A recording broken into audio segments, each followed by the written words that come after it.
은퇴 후 아내가 이혼하자고 했습니다. 그 이유는 저는 올해 63입니다. 은퇴한 지 3년이 지났고 사람들은 이제 편히 살 때 아니냐고들 말씀하십니다.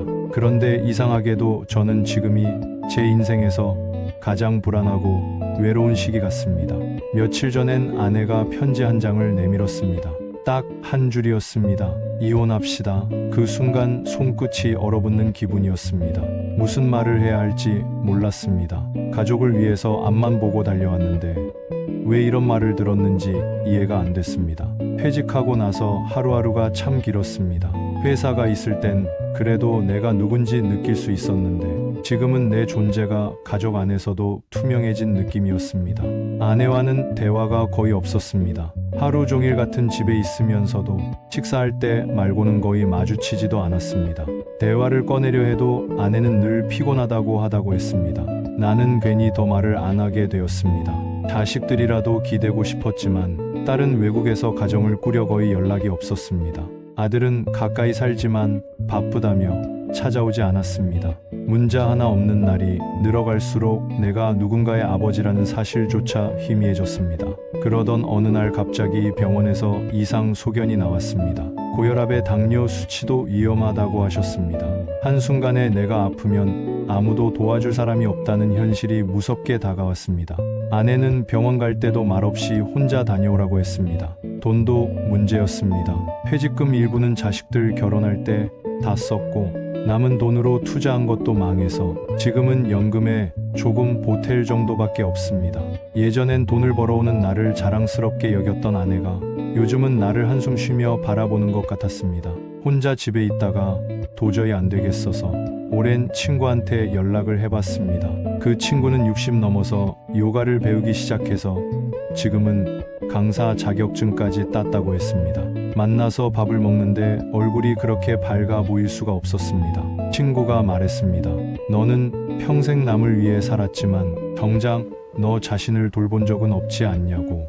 이제는 스스로를 귀하게 여기며 살아야 한다고 말해줬습니다. 그 말이 밤새도록 머릿속을 떠나지 않았습니다.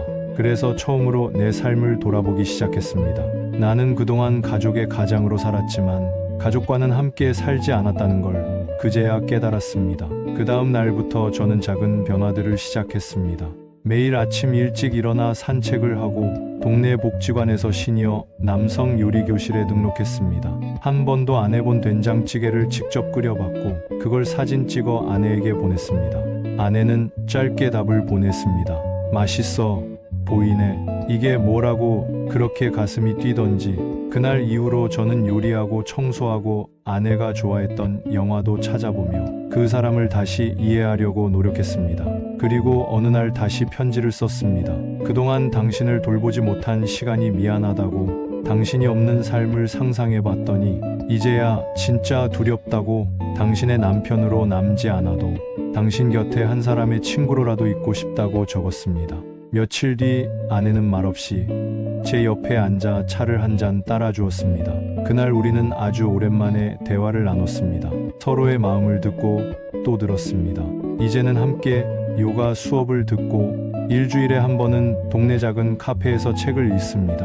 아직도 대화는 어색할 때가 많지만 적어도 이젠 서로의 존재를 느끼며 살고 있습니다. 사랑은 늘 함께 있다고 되는 게 아니었습니다. 사랑은 이해하려는 마음에서 시작된다는 걸 저는 늦게나마 배웠습니다.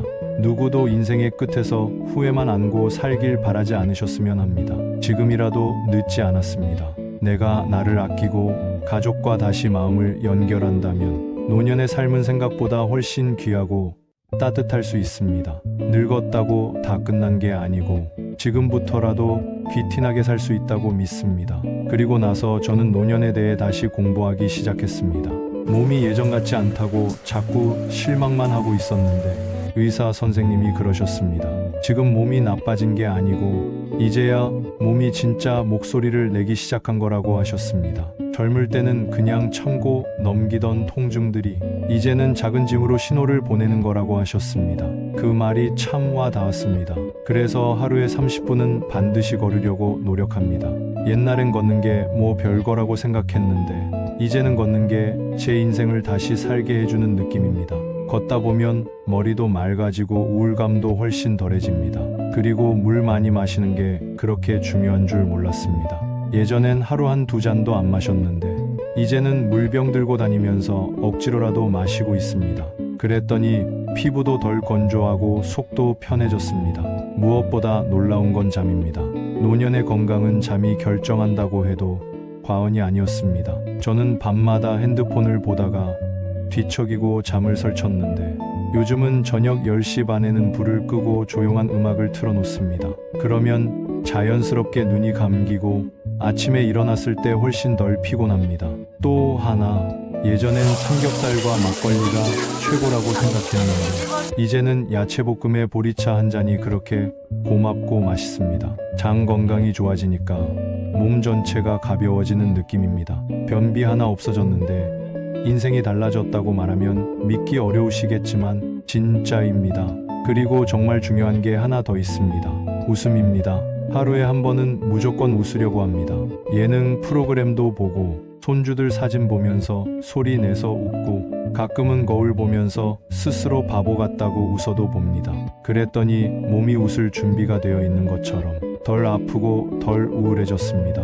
노년은 견디는 시간이 아니라고 생각합니다. 배우고 익히고 깨달으며 살아가는 2번째 인생입니다. 40 전까지는 사회를 위해 살고 60 이후는 나를 위해 살아야 한다고 하더군요. 이제는 그 말이 진심으로 이해됩니다. 나 자신을 아끼고 작은 기쁨에 집중하고 몸이 보내는 사인을 정직하게 듣고 반응해주는 것. 그게 제가 노년을 귀하게 살아가는 방법입니다. 누구보다 당신도 귀한 사람입니다. 지금부터라도 한 걸음씩 건강하고 멋지게 귀티나게 살아보셨으면 좋겠습니다.